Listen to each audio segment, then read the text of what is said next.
Kalau seni ini kan bentuknya dia bukan angka. Kota maju dihitung dari seberapa baik infrastrukturnya, seberapa megah gedung-gedungnya. Tapi tidak pernah mempertimbangkan faktor-faktor ekologis. Kesenian itu jadi tidak bisa digunakan untuk isu-isu perlawanan, isu-isu ekologis itu. Seharusnya bisa. Cuman kan Di mana nih konteks atau kontraknya tuh. Tapi akhirnya ngomongin seni, akhirnya atuh kesenian mah tong di politik, tong asup ke jalur politis, sepakat ya? nggak sepakat. Kebijakan itu erat kaitan dengan political will. Nah, Kalau misalkan political will-nya soal pertumbuhan ekonomi, sudah pasti ekologis terkesampingkan.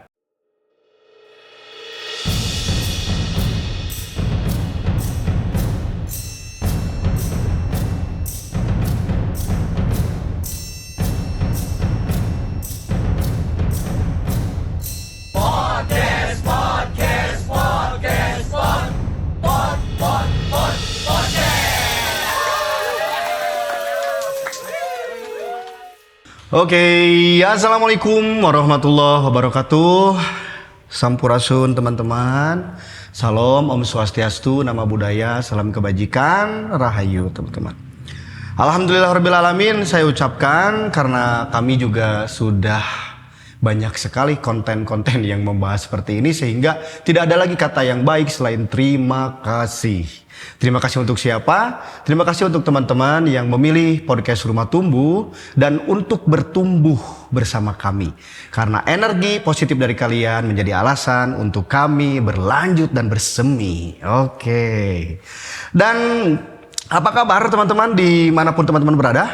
Ya, terima kasih, terima kasih, terima kasih telah memilih dan pernah sempat like, mengkomen, mensubscribe gitu ya konten-konten kami. Terima kasih. Oke teman-teman, hari ini kita akan masuk ke ruang diskusi, ke ruang obrolan yang seperti biasa akan sangat mendalam teman-teman, dan juga akan memberikan keunikan-keunikan insya Allah ya gitu ya mengenai konteks ekoteologi, masih di ekoteologi. Tapi fokus kita hari ini pada perlawanan dalam konteks kesenian dan kebudayaan. Aya naon nih di dia gitunya. Jadi teman-teman, setelah banyak sekali episode yang kita bahas, di balik semua data ya, di balik semua statistik, di balik laporan ilmiah mengenai ekoteologi ya, seringkali seni dan kesenian itu malah menjadi opsi yang nomor 2 gitu teman-teman. Padahal konteks kesenian itu selalu memiliki cara untuk dia melawan, untuk dia memberikan masukan, untuk dia memberikan konteks konsep yang baru dan yang unik gitu ya. Dan juga lewat lagu, lewat puisi, lewat mural gitu ya, lewat tradisi lokal yang mungkin belum mendapatkan perhatian lebih mengenai hal itu. Sehingga hari ini podcast Rumah Tumbuh ditemani oleh seorang dosen, juga seorang aktivis, juga seorang seniman juga gitu ya. Tidak lain dan tidak bukan teman kami, Kang Del Fiero. Tepuk tangan. Selain beliau aktif di Juventus, jadi sekarang juga teman-teman sudah enggak ya, biasa. Teman-teman, aduh, Del Fiero itu jadi mengingatkan saya ke konten yang ngomongin tentang perlawanan juga sebetulnya di sebelumnya. Kang, kumaha kabarna Kang? Alhamdulillah. Kamana wae namanya ka dieu? Biasa tiarap heula. Ayana kudu tiarap gitu kan. Biasalah kalau ngomongin seorang Del Fiero itu tidak pernah lepas dari ilmiah, researcher gitu ya. Karena beliau juga seorang researcher, seorang peneliti ya pastinya. Tapi dalam konteks kebijakan-kebijakan yang lain, sehingga saya tertarik untuk mengundang teman-teman untuk mendengarkan kembali perspektif Del Fiero mengenai kesenian dan kebudayaan. Kang Del, selain tadi kabar, gimana perasaannya kan setelah melihat tempat seperti ini? Asik, tempatnya asik. Oke. Asik, gede, menakjubkan lah. Menakjubkan ya. Kemarin gua kan di Ledengnya, di CCL-nya. Nah, kesan pertama ketika Kang Del Fiero diajak jalan-jalan, gimana nih perasaannya? Jalan-jalan di sini. Jalan-jalan di sini. Ya, yang pertama takjub, yang kedua banyak Tetempoeun. Tetempoeun, ya. Banyak liliateun. Aya vibes apa sih kalau di sini lihatnya? Kalau di CCL kan kerasanya homey ya. Umi. Homey kayak main ke rumah saudara lah. Nah, Kalau main ke sini dipertunjukkan dengan berbagai macam kesenian, hasil karya, lukisan dan lain sebagainya. Jadi masih takjub aja. iya. Ini yang punyanya. Ya. Kang Jihan. Karena hari ini Rumah Tumbuh bekerja sama dengan Jihan Art Center, dengan studio Jihan Art Center. Jadi kita disuguhi dengan tempat yang indah gitu kan. Termasuk katanya, kalau kita ngomongin ekologi, kalau kita ngomongin ekoteologi juga, itu layaknya bumi itu seperti lukisan yang gak boleh diacak-acak. Seperti itu ya. Nah Kang, sepakat tuh sih, seni itu sering kali dianggap pelengkap saja gitu. Kalau misalkan ngomong konteksnya kebijakan ya, karena aku peneliti kebijakan, jadi sepakat bahwa seni itu hanya sebagai tanda kutip hiasan itu tadi. Kenapa karena hiasan? Karena kalau kita berbicara kebijakan secara utuh, mereka punya siklus dari mulai perencanaan, implementasi, sampai ke evaluasi. Ketika berbicara ke evaluasi, itu pasti ada sesuatu yang dapat dinilai. Itu biasanya yang sifatnya tangible atau bisa dihitung. Angka dan sebagainya. Bisa dapat dipertanggungjawabkan. Nah, kalau seni ini kan bentuknya dia bukan angka. Mungkin artinya imajinasi dan lain sebagainya gitu. Cuman jadi tentunya pasti akan menjadi terkesampingkan karena fokusnya tidak di angka itu tadi. Nah jadi tapi seni harusnya punya peran yang cukup sentral ketika berbicara kebijakan. Karena prinsip kebijakan itu kan menyelesaikan sebuah permasalahan. Seni itu dia dapat mendeliver permasalahan apa. Kalau misalkan kita ngomongin ekologis, mungkin ketika kita lihat data, kalau misalnya ngomongin angka kita lihat data, di data misalkan ini ada deforestasi sekian, ada hutan yang terbabat, hutan yang hilang sekian, ada sungai yang tercemar sekian, udara yang tercemar sekian. Tapi kita tidak pernah merasa kehilangan hutan tersebut karena itu angka. Nah, seni itu jembatan untuk kita merasa bahwa kita kehilangan hutan itu gitu. Kita terdampak atas banjir itu, atau misalkan ada lukisan atau ada film yang menggambarkan seorang anak kehilangan tempat hidupnya, kita bisa merasakan. Beda hanya kalau kita berbicara dengan angka.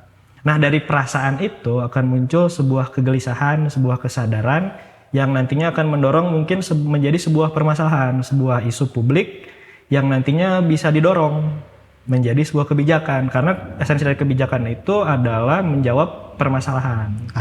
Dari esensi itu teh. Ya. Oke. Sejauh mana sebetulnya peran seni hari ini, Kang? Setelah Kang Pedro saat yang researcher kan, sejauh mana peran seni dalam konteks ekologis, Pak? Nah, ini kan yang harusnya tadi saya bilang jadi sentral itu ya. Jadi ini skupnya saya coba agak sedikit persempit skupnya. Jadi ketika ada cara berpikir atau ada paradigma bahwa harus ada sesuatu yang dinilai, entah itu kayak indeks performance, angka, data, capaian, dan lain sebagainya. Apalagi kalau misalkan seringkali dibenturkan masalah ekologis itu berkontradiksi dengan pertumbuhan ekonomi misalkan. Betul. Esensi pertumbuhan ekonomi kan percepatan. Sedangkan kalau ngomongin ekologis, pembangunan berkelanjutan, bagaimana caranya membuat keseimbangan antara hari ini tapi tidak merusak masa depan. Kurang lebih seperti itulah. Nah, ketika kita berbicara soal data itu tadi ada yang gagal terdeliver ke masyarakat. Contoh misalkan ketika paradigmanya hanyalah soal percepatan. Kota maju dihitung dari seberapa baik infrastrukturnya, seberapa megah gedung-gedungnya, tapi tidak pernah mempertimbangkan faktor-faktor ekologis tadi. Misalkan kalau ada kota maju gedungnya tinggi, fasilitasnya banyak tapi banjir, dan lain sebagainya. Nah itu kan apakah itu yang disebut kota maju? Kalau misalkan paradigmanya adalah percepatan, ya iya itu kota maju. Tapi kalau misalkan kita berbicaranya ekologis, apakah itu disebut maju secara ekologis? Jadi definisi majunya perlu untuk kita terjemahkan tuh. Nah, cara menerjemahkannya itu kalau ngomong imajinasi, bagaimana cara kita kasarnya membentuk imajinasi kolektif lah. Oke. Nah, itu ruangnya kesenian. Termasuk puisi, lagu, Betul. muralnya. Betul, karena tadi rasa itu akan mudah terdeliver, seringkali kita tidak punya jeda untuk rasa lah. Asik.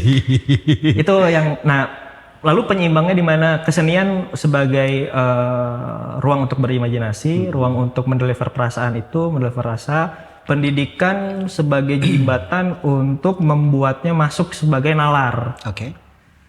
Nah, ruangnya itu di situ gitu kesenian. Jadi kalau misalkan dikatakan seberapa penting, seharusnya penting.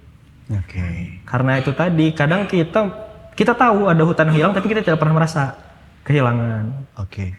Ataupun misalkan saya pernah menjadi pemateri di sebuah desa yang dimana ada satu apa ya bahasa Indonesia mungkin gorong-gorong yang gede gitu ya. Jadi dulu tuh pas pakai jembatan kan. Kalau mau nyebrang di sini ke sini itu pakai jembatan. Setelah adanya pembangunan, perumahan dan lain sebagainya, itu jadi solokan yang bisa dilangkahin. Oke. Nah, anak-anak yang hidup ketika jembatan itu berubah jadi solokan yang kecil, dia tidak akan membayangkan di tempat tinggalnya ada saluran air yang sebesar itu. Ada saluran air yang sebersih itu, sebesar itu dia tidak akan membayangkan misalkan. Tapi orang-orang tuanya membayangkan. Atau pengalaman saya tinggal waktu kecil saya besar di Sekelimus. Oke. Kalau Akang tahu Sekelimus itu belakangnya ada sungai. Nah sungainya tuh ketika saya kecil emang udah coklat, udah kotor. Nah jadi menurut saya sungai itu bentuknya seperti itu. Saya akan aneh ketika melihat sungai yang bersih. Kenapa nih? Gitu ya, karena saya biasa melihat itu. Gitu. Oke. Nah orang tua melihat sungai itu ketika bersih, atau misalkan yang tadi di desa melihat gorong itu ketika besar. Nah seni adalah jembatan antara bagaimana kita yang akan menghadapi masa depan misalkan, sama orang tua yang tahu cerita-cerita zaman dulu. Seni itu bisa jadi medium untuk itu gitu. Gila. Dan ternyata memang ya hari ini tidak bisa kesenian itu jadi tidak bisa digunakan untuk isu-isu perlawanan, isu-isu ekologis gitu. Seharusnya bisa. Cuman kan di mana nih konteks atau kontraknya tuh? Kan gini, kadang kita punya stigma atau punya cara pandang bahwa ketika berbicara perlawanan kita sering disuguhkan dengan berita-berita yang misalkan adanya perusakan. Atau misalkan dan lain sebagainya lah yang kita tahu lah belakangan ini seperti apa. Nah, kesenian kan sebenarnya tidak ada di jalur itu. Dia di jalur sunyi lah, di jalur tenang nih kesenian nih. Tapi dia bisa menyampaikan pesan. Atau misalkan ada mural misalkan kota yang tenggelam, atau misalkan tadi ada puisi tentang alam misalkan, atau ada lagu yang membahas tentang ekologis. Nah itu adalah bentuk perlawanan dari seni itu sendiri gitu. Nah jadi lagi-lagi tingkatnya itu bagaimana caranya untuk menyampaikan sehingga menciptakan kesadaran kolektif bahwa ekologis itu penting gitu. Oke Kang, ini Kang, menarik nih pertanyaannya. Politis gak sih kalau seandainya seni ya masuk pada ranah perlawanan? Oke. Karena kan biasanya gini Kang, biasanya gini nih, sorry motong. Biasanya kalau kita ngomongin kesenian itu kan ngomongin kebebasan. Ya. Berekspresi. Ya. Kalau teater, contohnya teater kalau dibatasi malah kayaknya jadi gak isi gitu ya. Gitu ya. Tapi akhirnya ngomongin seni, atau kesenian mah tong di politik, tong asup ke jalur politis, sepakat ya? Enggak sepakat. Kenapa? Karena aku adalah bagian orang yang berkeyakinan bahwa setiap makhluk hidup itu bukan hanya makhluk sosial, tapi dia makhluk politik. Nah, kayak John Politikon. Kenapa John Politikon? Karena kalau misalkan ngambil teori sederhananya dan ngambil teori Laswell yang paling umum, siapa mendapatkan apa, bagaimana, dan kapan. Akang misalkan undang saya sebagai narasumber, itu bukan untuk memuaskan hasrat sosial, tapi ada kepentingan di situ. Nah, kalau misalkan politik itu identik dengan kepentingan, maka politik itu sedang berlaku, termasuk di kesenian. Ketika melakukan teater, misalkan membahas tentang iklim dan sebagainya, itu kan ada kepentingan. Nah, kepentingan itu jika disebutkan sebagai politik, maka biarlah seni berpolitik gitu kan.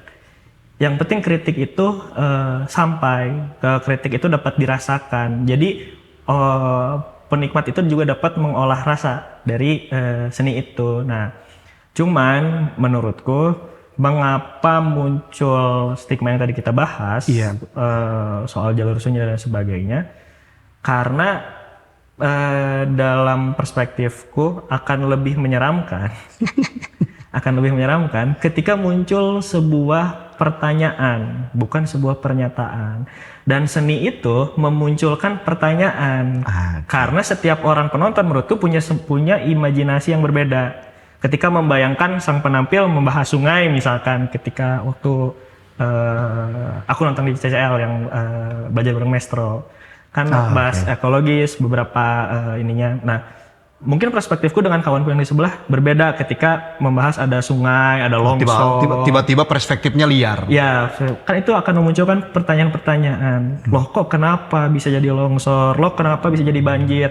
Sedangkan selama ini kalau misalkan kita ngomong konteks pendidikan, kita tuh selalu disuguhkannya hanya kesadaran dan juga teori aja.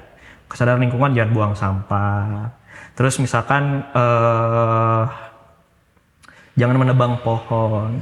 Tapi relasi kuasa tidak pernah dibahas gitu. Apa yang bikin itu terjadi gitu. Nah itu. Alasan di belakang itu terjadi. Alasan di belakang itu kan tidak pernah kita terima ketika menjadi siswa.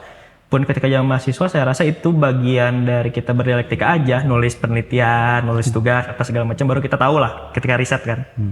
Nah, tapi kesenian bisa nge-deliver itu gitu. Kenapa di desanya ini ketika dia cerita tiba-tiba yang nggak pernah banjir, hujan dikit tiba-tiba banjir.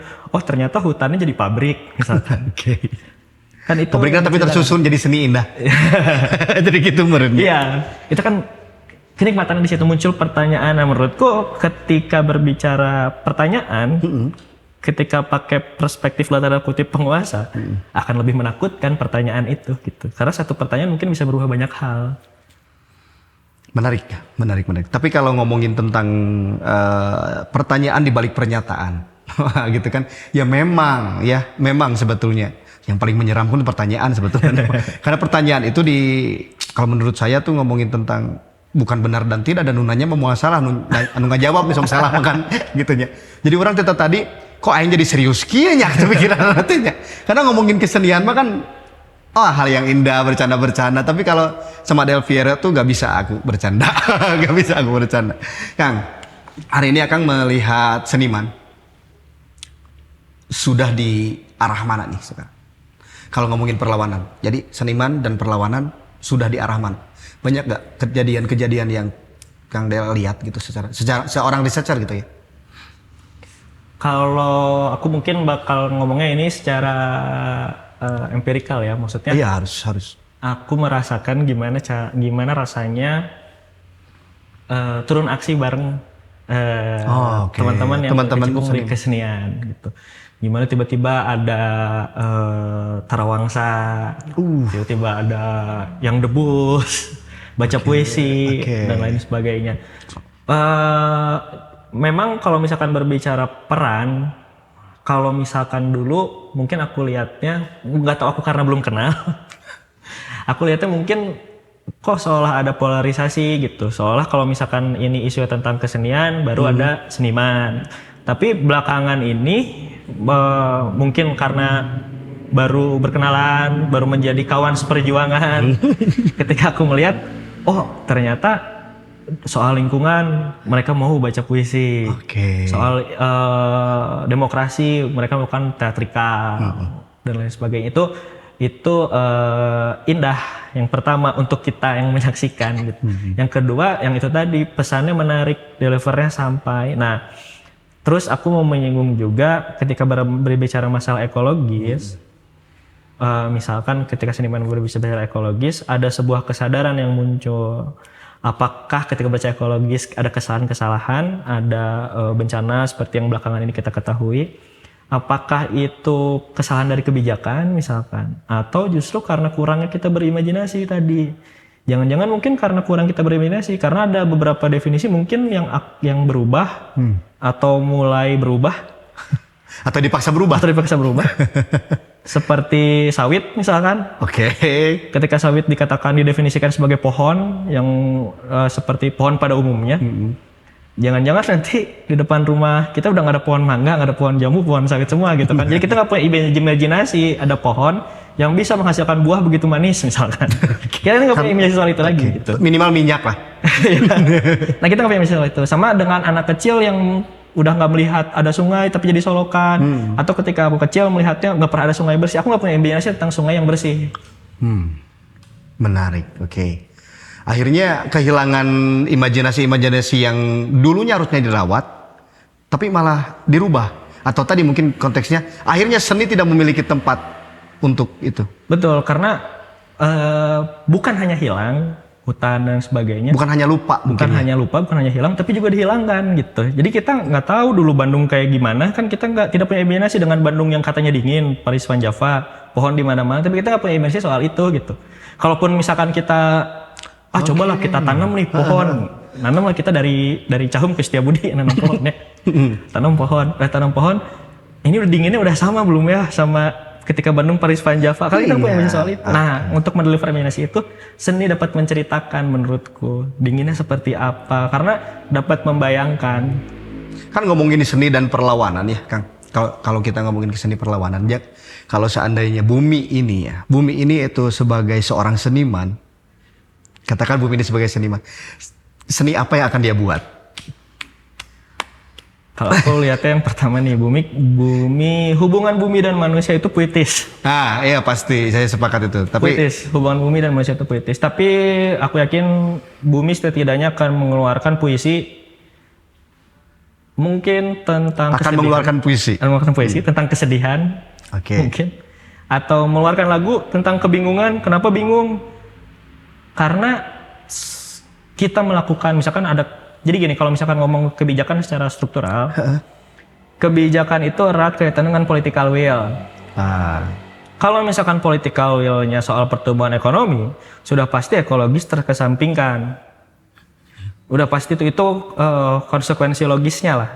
Nah, maka akan terbangun budaya, misalkan apakah dari pendidikan, misalkan pendidikannya belajar ekologis hanya soal etika lingkungan aja, tapi tidak berbicara tentang daya tampung misalkan.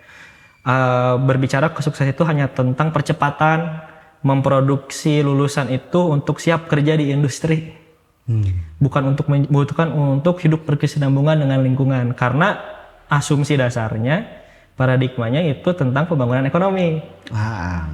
Nah, karena tentang pembangunan ekonomi maka paradigmanya akan seperti itu. Nah, lalu muncul jargon-jargon ini menurutku hanya sifatnya insidental aja. Jadi lingkungan ekologis disimpan di akhir. Kalau misalkan udah ada permasalahan, baru ini gimana caranya penanggulangannya. Ini gimana caranya memperbaikinya, ini bagaimana caranya mencegahnya dan lain sebagainya. Nah, ketika itu muncul, misalkan ada jargonnya pembangunan berkelanjutan, misalkan. Menurutku bumi akan tergelitik gitu. Oke, keberlanjutan sebelah mana gitu. Tuh, enggak sih sebenarnya mah kalau ngomongin ketika bumi menjadi seorang seniman terus membuat puisi gitu ya, atau jadi sastrawan itu puisi, kok sedih terus sih Kang? Emang dunia lagi gak baik-baik aja, ini tetap kumaha gitu Kang. Yang Kang Del Piero lihat gitu. Emang gitu. Aku rasa kan kalau kita bahas alam ini universal ya. Iya ya, mungkin maksudnya perspektif. Ya, aku rasa semua orang pasti merasakan bahwa belakangan ini lebih panas daripada hari-hari biasanya. Kayak gini lah Kang, sorry. Kayak jadi politis gitu pikiran anak aja gitu. Padahal membuat konteks politis juga itu teh politis gitu kan. Iya. Melarang politis itu teh politis. Politis, betul. Tapi lah ngomongin seni, ngerasanya tidak ada politis-politisnya sedikit pun karena ngomongin abstraks. Sepakat ya? Sepakat, seni itu sebuah abstraksi. Tapi kan gini, maksudku ketika ada yang mengatakan ini seni, ini kok seninya politis, nggak boleh ini seni berpolitis. Daripada kita tidak bisa berkesenian, katakanlah seni kita politis, karena kita punya kepentingan untuk menyampaikan sesuatu, udah selesai gitu. Ya kan ngomongin perlawanan. Karena mungkin perlawanan tadi. Jadi bukan debat di ranah konseptual. Seni itu dia ingin mengatakan secara imajinatif aja. Cuman ketika dikatakan politis ya sudah, silahkan. Oke, saya jadi paham nih fazil-fazilnya ya. Saya jadi paham nih karena memang puisi, lagu, lukisan, mural yang kayak gitu selalu dianggap nomor 2. Betul. Dan mungkin kurang didengar. Betul. Tapi hari ini saya lihatnya tidak seperti itu. Ya. Lihatnya memang ternyata mulai ada ruang-ruang. Dari mana sebenarnya kalau kita ngomongin pendidikan seni dan perlawanan ini? Ruang ini sebetulnya mulai dari mana nih sebetulnya? Harus membangun yang pertama pendidikannya dulu, sehingga jadi ada tadi kesadaran kolektif, ada imajinasi kolektif, lalu juga dari bagaimana political will-nya. Misalkan gini, mungkin Akang juga paham, suka dengar juga di beberapa masyarakat adat misalkan ada beberapa kesenian untuk menyambut panen. Tradisi lokal. Ada tradisi lokal. Atau misalkan ada beberapa pembatasan tertentu misalkan dari tradisi lokal itu. Nah, tradisi lokal ini dalam konteks kebijakan sering disebutnya muatan lokal. Jadi menurutku ketika definisinya aja muatan lokal, kurang kesamping apa? Udah kayak barang di bagasi kan muatannya. Bener. Kurang kesamping apa gitu. Nah, terus seringkali hal-hal yang sifatnya kesenian, hal yang sifatnya kebudayaan itu dianggap hal yang usang, kurang modern dan lain sebagainya. Dianggapnya. Nah, menurutku mungkin ada kesalahan bukan di seninya, bukan di budayanya, tapi di bagaimana kita memahami modernitas itu gitu. Rusuh. Nah, jadi tidak dapat menerjemahkan bahwa kebudayaan dan kesenian itu bukan soal kuno, bukan soal modern. Enggak, ada nilai-nilai yang terkandung di dalamnya. Ada ketika ada pembatasan-pembatasan tertentu, misalkan soal panen, soal mengambil ikan dan lain sebagainya. Itu sebenarnya kalau mau rasional, itu kan semangat ekologis. Oh iya. Ada pembatasan gitu. Enggak semuanya dieksploitasi atas nama percepatan. Saya tahu. Tadinya oke. Lanjut gimana? Nah, kan kayak gitu. Nah, jadi ruang kesenian itu sudah mulai terbuka dan perlu untuk dibuka lagi. Jadi tidak cukup hanya segitu aja. Kan kalau misalkan kita sekarang lihat mungkin keponakan, anak misalkan di SD ada tugas misalkan ini bikin poster soal lingkungan, soal ekologis misalkan, atau enggak bikin lukisan apa segala macam. Itu kan seni udah mulai masuk tuh sebenarnya. Tapi bukan itu salah, tapi nggak cukup aja, nggak cukup sampai hanya di situ. Gitu. Harus lebih besar daripada itu. Oke. Akarnya belum dapat nih Kang sebetulnya. Kalau ketika kita ngomongin pendidikan nih, karena kan beda. Nah, salahnya mungkin pendidikan dan pembelajaran. Kalau pendidikan ke pembelajaran harus dibedakan. Nah, menurut Kang Del Pedro, tadi ngomongin pendidikan pembelajaran lewat tradisi lokal. Ya. Sejauh mana sekarang Kang tradisi lokal memenuhi space waktu perlawanan itu? Kalau dalam konteksnya pendidikan, tadi nilai lokal itu hanya masuk di muatan. Iya, karena memang jadi kurang kesampingan gimana ya? Iya, karena ada hierarkis kan. Ada ketika ngomong kurikulum dan lain sebagainya, ada hierarkis yang perlu untuk harmonis dari bawah ke atas dan atas ke bawah, perlu ada kesamaan lah. Nah, yang ketika ada muatan-muatan lain itu yang disebut dengan muatan lokal itu. Nah, sekarang gini Kang, maksudnya tadi ketika kita bahas political will, kenapa political will dibutuhkan? Karena dalam political will ketika ada legitimasi itu juga dapat anggarannya.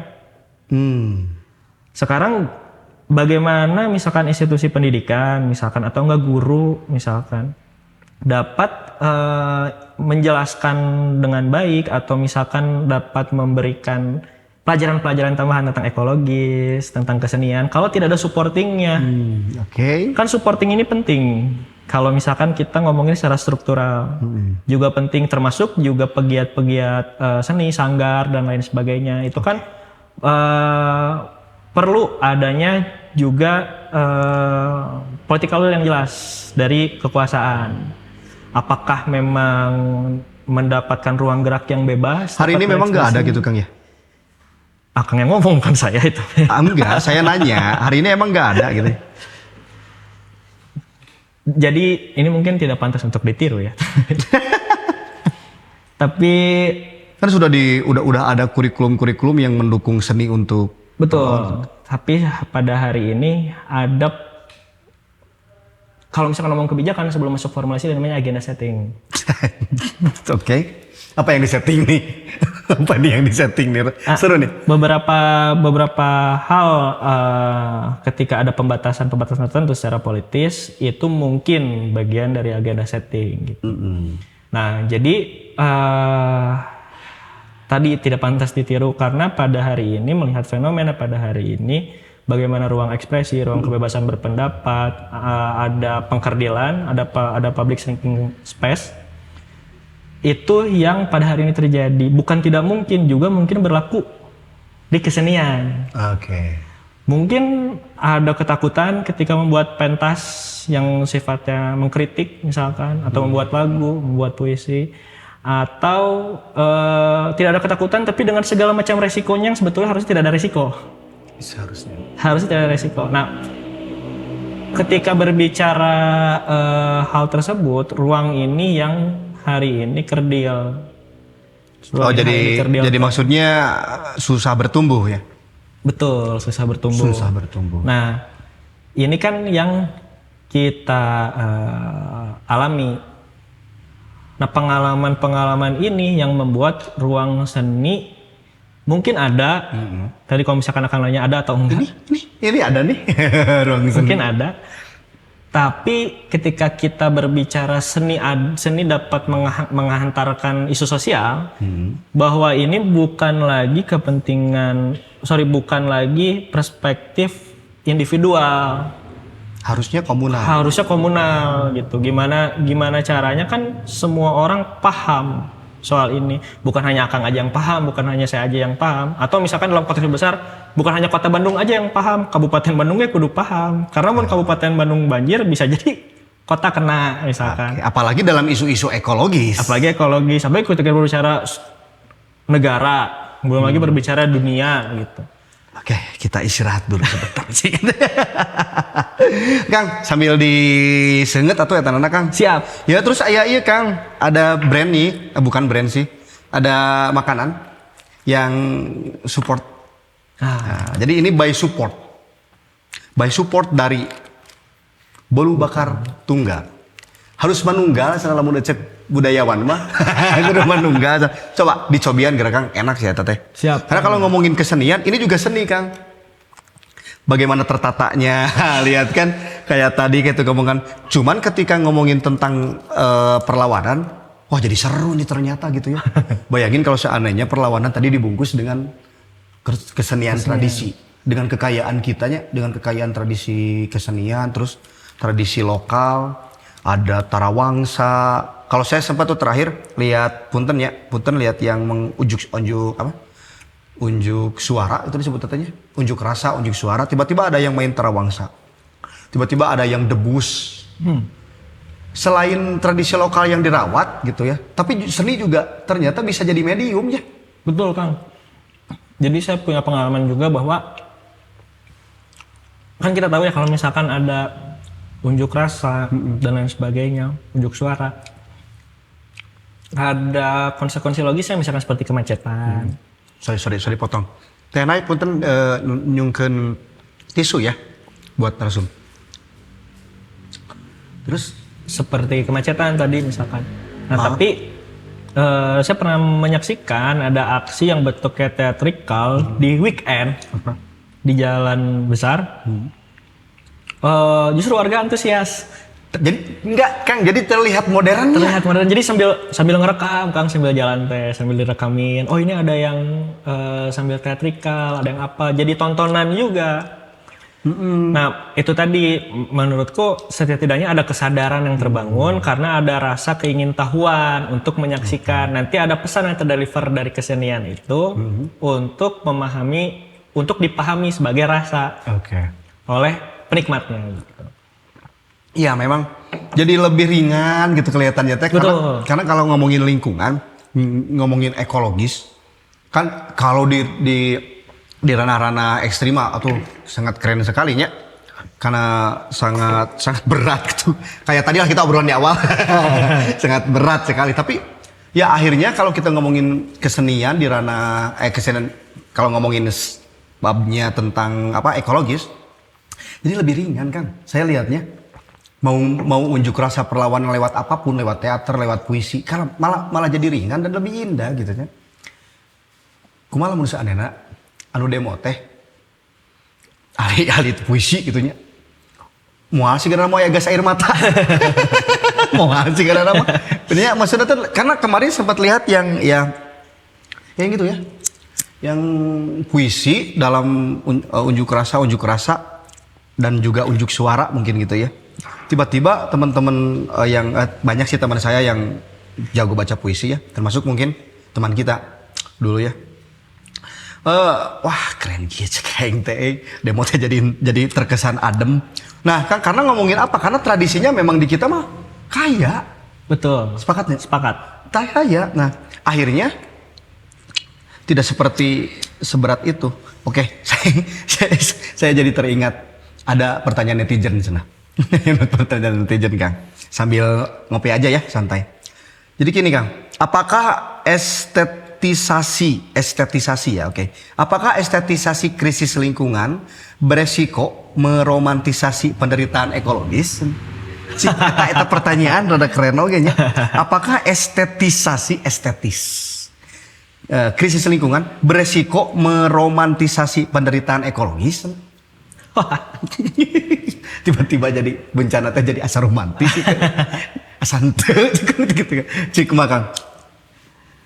Karena itu tadi ya kalau misalkan ngomongin awalnya, tadi yang seperti katakan di awal bahwa ekologis ini universal. Betul. Ini persoalan universal, dampaknya pun luas, dampaknya pun universal. Nah seringkali ketika itu tidak berdampak langsung, justru kita abai terhadap hal itu. Karena itu tadi kita nggak punya imajinasi soal itu.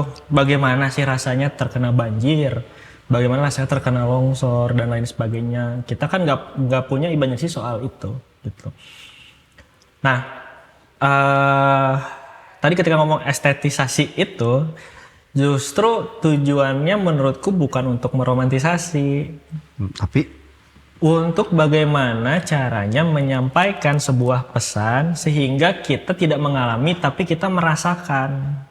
Bagaimana sedihnya, bagaimana getirnya, bagaimana ketika kita ada dalam posisi itu gitu. Kita punya bayangan jadinya, kita punya imajinasi soal itu gitu. Lagi-lagi justru yang nggak kita punya imajinasi soal itu. Jangankan imajinasinya, mungkin yang realnya pun ketika kan sekarang di Bandung sesar Lembang ya. Yes. Ketika sesar Lembang aktif dan lain sebagainya, bahkan kita pun nggak tahu mau ngapain. Ya minimal aya naonnya pencegahan lah gitu, naon disebut teh? Ada sosialisasi untuk pencegahannya, atau misalkan ketika ada bencananya kita tahu harus ngapain, harus apa yang perlu disediakan dan lain sebagainya. Itu kan perlu gitu. Nah mungkin ketika itu dalam kesenian ada pesan yang dihantarkan juga itu kita bisa tahu. Mungkin hanya aku aja, mungkin juga orang lain, tapi aku yakin nggak semua orang. Mungkin ada yang paham itu dari pemerintah, dari pemerintah paham itu. Tapi aku justru banyak dapat masukannya ketika ada bencana harus ngapain dari film kan. Ya itu seni juga. Seni juga kan. Dari film kan kita tahu ketika film itu terjadi bencana, oh ternyata perlu senter, perlu makanan yang gak mudah basi. Oh iya ya benernya. Perlu selimut, terus perlu uang cash. Itu kan yang tidak semua orang tahu dari sosialisasi misalkan, karena akan rumit juga mungkin untuk mensosialisasikan seluruh orang mungkin ya, karena luas kan wilayah negaranya. Nah tapi itu juga kita dapat dari kesenian. Jadi estetika tadi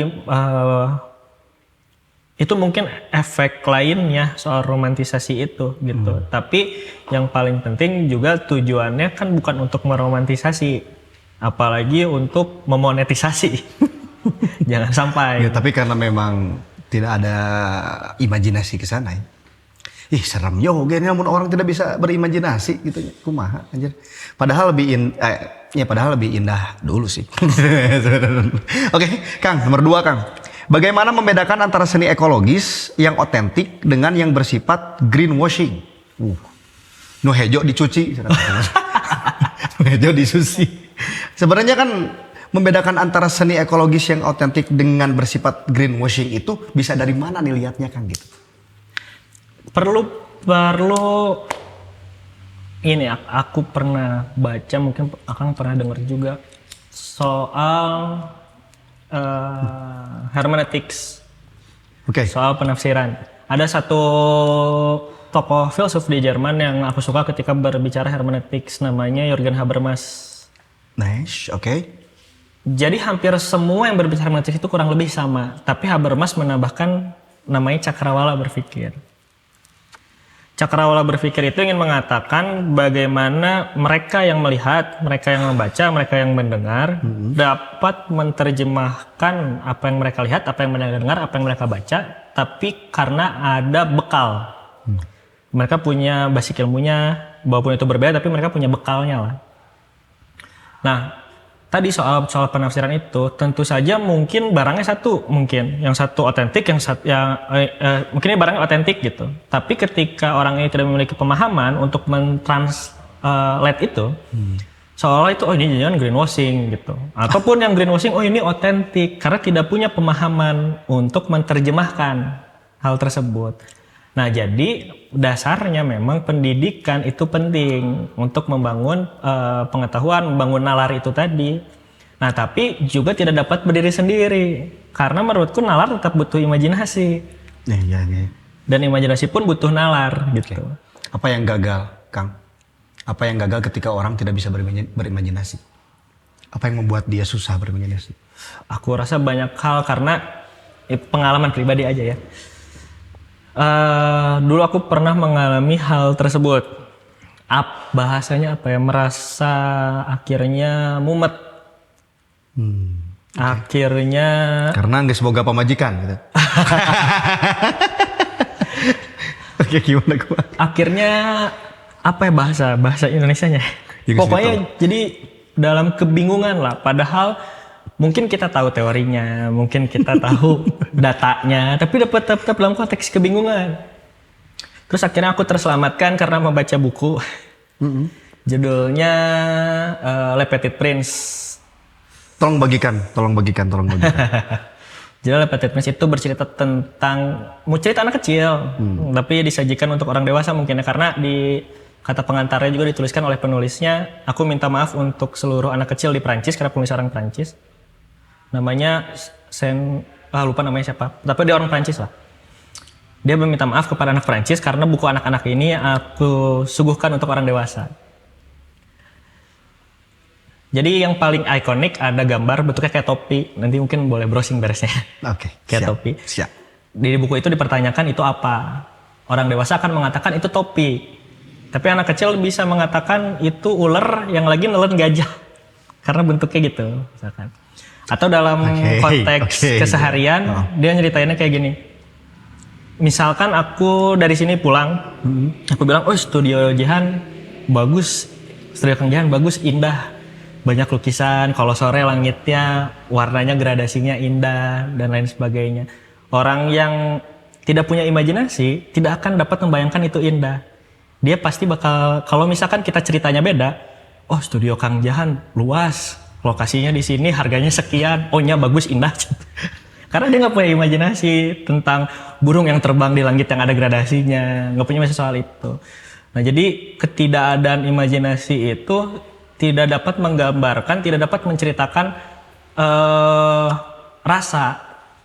Nah, itu tadi aku bilang seringkali orang itu tidak punya jeda untuk rasa gitu. Jadi kita terbiasa berpikir rumit. Jangan-jangan hal yang rumit hanya perlu hal sederhana untuk dijelaskan, atau jangan hal sederhana juga butuh hal rumit untuk dijelaskan gitu kan. Apakah kesenian itu juga yang apakah berimajinasi itu menjadi rumit, Kang? Gitu ya. Apakah memang apa penyebab imajinasi menjadi terkesan rumit gitu? Tadi kalau aku cerita dari awal konstruk kebijakan, kita coba konsisten ya. Misalkan dari konstruk kebijakan, karena konstruk kebijakannya misalkan pertumbuhan, percepatan ekonomi, konteksnya adalah pertumbuhan dan percepatan. Yang terus disajikan. Maka harus ada beberapa penyesuaian. Tadi agenda setting tadi, nanti baru masuk ke formulasi. Misalkan karena, dengan adanya percepatan ini, kita mau mempercepat investasi. Misalkan, dengan mempercepat investasi, butuh tenaga kerja yang siap kerja. Nah, karena butuh tenaga kerja siap kerja, pendidikan akan menyusun gimana caranya nih lulusan siap kerja. Mereka yang mengenyam pendidikan jadi hanya menganggap pendidikan itu komoditas. Membeli jasa pendidikan. Jadi komoditas. Bagaimana caranya ketika lulus, saya kerja. Tapi kan memang itu tuntutan zaman. Betul, itu mereduksi sebenarnya menurutku ya, mereduksi daya imajinatif. Karena mungkin ada banyak orang, mungkin kawan-kawan terdekat kita juga mungkin dulu, saya mah sukanya nulis, cita-cita saya mah jadi penulis. Tapi setelah mikir, jadi penulis teh susah, menghasilkannya susah dan lain sebagainya. Nggak suka gawe di bank. Gawe di pabrik, opsi memang gitu. Tapi kan ada imajinasi yang dia korbankan gitu. Imajinasi dari kecil yang dia ingin menjadi penulis misalkan. Astagfirullahaladzim. Jadi orang yang ngerasakan sih. Oke, Kang. Menurut lu, Kang, itu udah kejawab sebetulnya ya. Nomor 3 ada yang lebih menarik nih. Apakah gerakan seni ekologis itu cukup inklusif terhadap kelompok yang marginal? Jadi seninya kan ini ya. Jadi gini kan aku selalu ngebaginya kayak gini.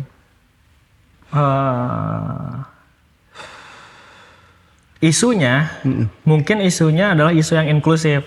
Karena semua orang perlu untuk membahas, semua orang punya hak yang sama untuk membahas soal ekologis. Tapi ketika ngomong soal kebijakan di dalam siklus itu seolah eksklusif.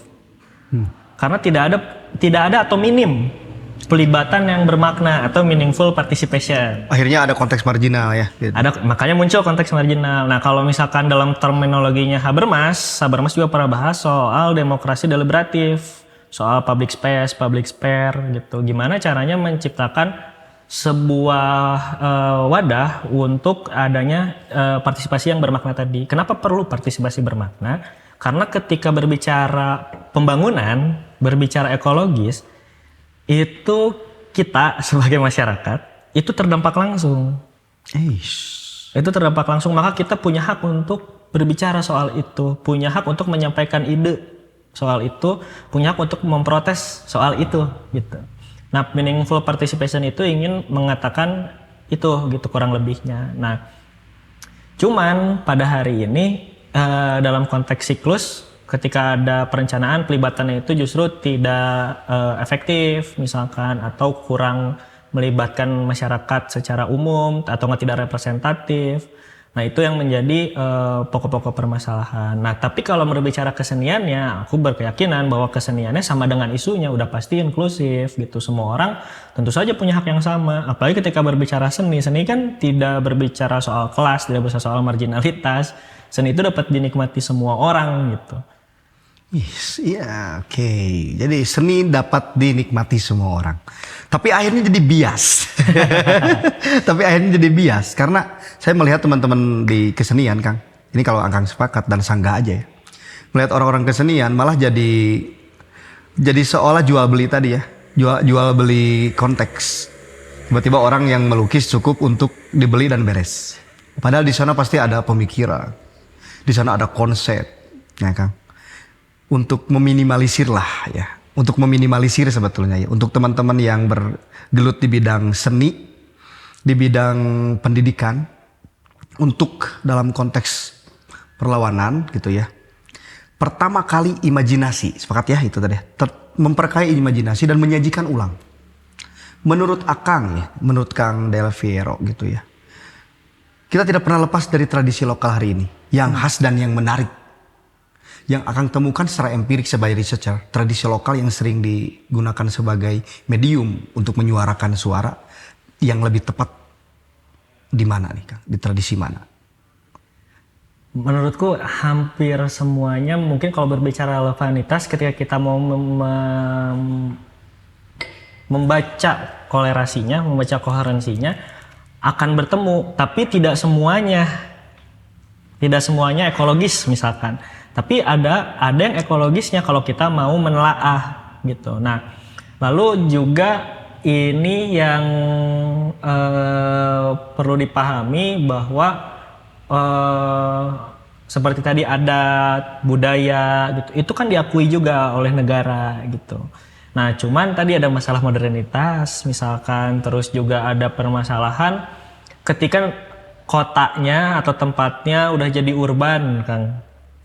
Mungkin akan ketika banyaknya pendatang yang masuk, banyaknya lalang orang, atau kotanya udah jadi kota besar, akan ada kan degradasi soal kebudayaan. Akhirnya jadi disfokus gitu ya. Nah, kan nantinya misalkan di Bandung, misalkan let's say Jaipong misalkan.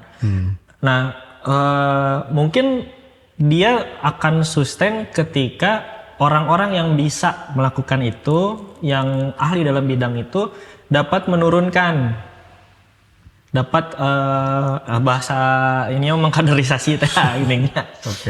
Nah, tapi kan kalau misalkan nggak ada yang diturunkan, kesenian, kebudayaan, apalagi yang tadi muatan-muatan lokal, terus orang-orang yang pahamnya udah usianya udah renta, misalkan, atau udah nggak ada, kebudayaan atau keseniannya kan akan ikut hilang gitu, karena tidak ada yang melanjutkan. Saya jadi pengen ke lembaga formal ya, jadi pengen ke pendidikan formal ya. Akhirnya gitu ya. Jadi tadi ngomongin tentang pergerakan dan aktivisme dari luar, katakan ya, dari luar, dari seniman-seniman yang di luar. Tapi kan embrio-embrionya justru ada di sekolah. Betul, karena kan sekolah itu ruang inkubasi. Sekolah itu ruang ketika kita jadi idealnya sekolah itu ruang inkubasi atas apapun, atas imajinasi, atas kesenian, atas kecerdasan, itu sekolah itu ruang inkubasi. Tapi tadi ada pergeseran paradigma, justru kita itu hanya menganggap itu adalah komoditi aja, kita membeli jasa aja. Karena bukan tujuan. Jadi kalau misalkan tip kata-katanya Bung Rocky Gerung mah, ijazah itu tidak menggambarkan dia pernah bersekolah, dia pernah belajar, tapi menggambarkan dia pernah sekolah. Jangan udah sedikit orang yang belajar gitu, hanya bersekolah aja. Ya, melihat kesenian di konteks sekolah kan jadi ekstrakurikuler ya. Betul, jadi ekstrakurikuler. Nggak fokus. Ya pada akhirnya, kenapa jadi ke sekolah ya? Kenapa jadi ke sekolah? Karena entah kenapa Kang, saya jadi tergelitik gitu. Menurut Akang sekarang yang hilang dari sekolah tentang kesenian itu apa sih sebetulnya?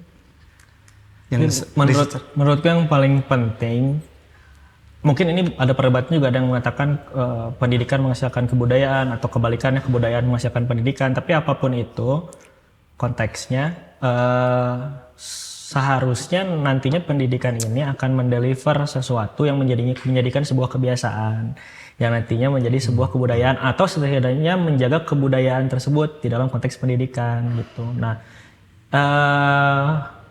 tadi terkait dengan ruang inkubasi tadi. Nah, ini harus tetap harus tetap hidup, jangan sampai hilang, karena jembatan untuk, kan misalkan tadi kita ngomong seni adalah imajinasi, pendidikan adalah nalar. Jembatan untuk menerjemahkan antara imajinasi dan nalar itu salah satunya adalah pendidikan. Harus ada karena community. Betul. Ya, saya secara tidak langsung terbersit sekolah ya, karena mungkin kita berkomunikasi yang sering gitu ya, yang sering berkomunikasi dengan konflik, berkomunikasi dengan sosial mungkin atau budaya di sekolah, Kang. Saya merasakan itu. Kang dulu mungkin SD, SMP, SMA ya, bergelut di bidang konflik. Ya, maksudnya minimal konflik satu bangku. Mana tong niron atuh kita kan budaya nironnya. Padahal belum tentu benar. Nah, menurut Kang Del Fiero, saya belum menemukan garis merahnya gitu sebetulnya ya. Yang hilang di sekolah, katakan sekolah. Yang hilang di sekolah dasar, menengah sampai perguruan tinggi mengenai konteks kesenian dan kebudayaan. Di mana itu sebetulnya? Itu tadi Kang, menurutku lagi-lagi tadi soal political will tadi, kalau misalkan kesenian kebudayaan hanya dianggap muatan lokal, misalkan, ya tentu saja secara supporting juga tidak optimal. Sedangkan kan butuh banyak hal. Ketika berbicara angklung ya butuh atau angklungna main ke naon ya. kan gitulah sederhananya. Ketika tidak ada supporting, karena itu bukan dianggap hal yang inti, hanya dianggap muatan lokal saja. Atau butuh pengajarnya, butuh sarana prasarananya, itu kan yang dibutuhkan dari political will. Nah, jadi kalau misalkan ngomong secara kebijakan, secara struktural, yang hilang apa yang hilang, ya salah satunya mungkin political will juga tereduksi karena berhimpitan dengan tadi percepatan tadi. Karena kan kalau misalkan kita ngomong imajinasi tadi dari awal, akan memunculkan pertanyaan gitu.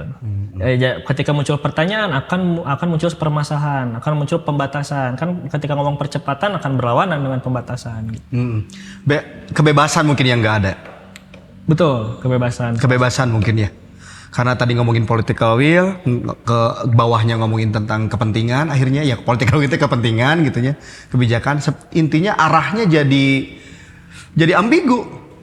Betul. Jadi ambigu, mungkin jadi ambigu. Nah, kalau kita lihat sekolah untuk membangun konteks-konteks tadi ambiguitas itu malah menjadi gede ambiguitas karena memang tujuannya percepatan.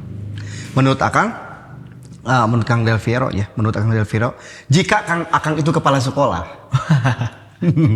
apa yang akan lakukan? Apa yang akan lakukan tuh? Mungkin kalau kepala sekolah ketinggiannya saya punya ya udah jadi kepala Kemenag lah gitu. Punya beberapa pengalaman lah, diberi kesempatan misalkan untuk mengisi ruang kelas misalkan atau jadi menteri pendidikan mungkin. Janganlah. Oke. Gimana akan apa yang dilakukan untuk memberikan materi misalkan di pengalamanku gitu ya.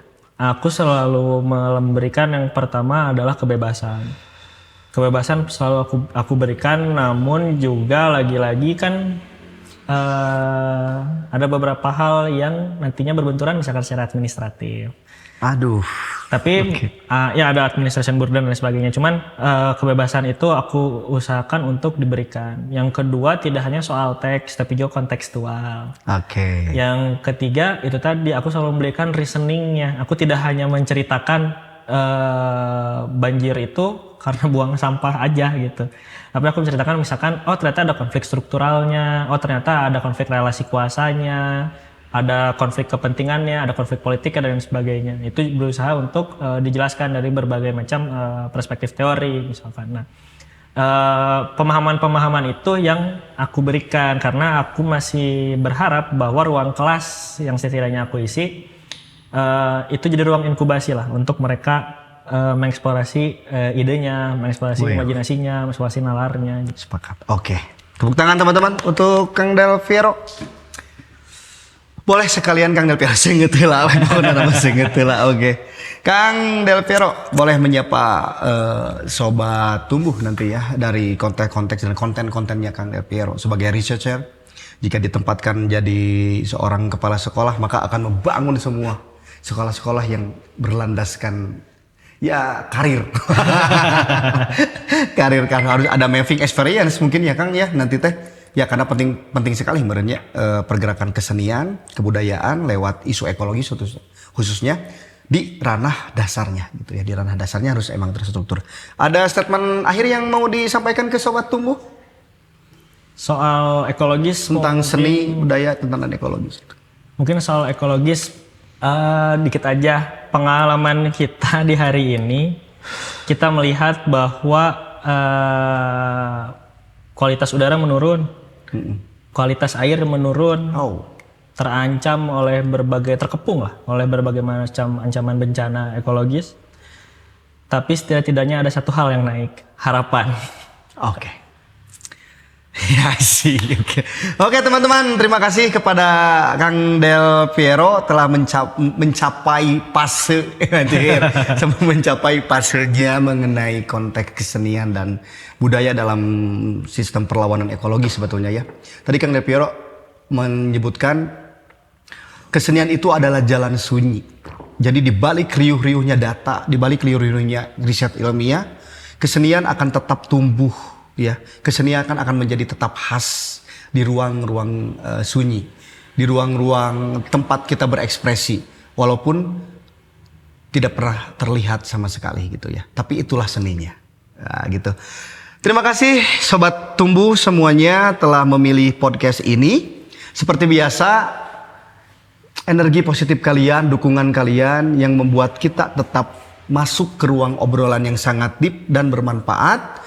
Dan juga terima kasih kepada seluruh netizen yang memberikan masukan, support dalam bentuk apapun. Sehingga kami akan tetap bergerak, bersemi, dan melawan. Lewat ya media kami lah gitu ya. Tapi it's okay, ngomongin kesenian, ngomongin jalan sunyi. Kita akan ngomongin tentang apapun di ranah-ranah ruang terselip atau katakan marginal.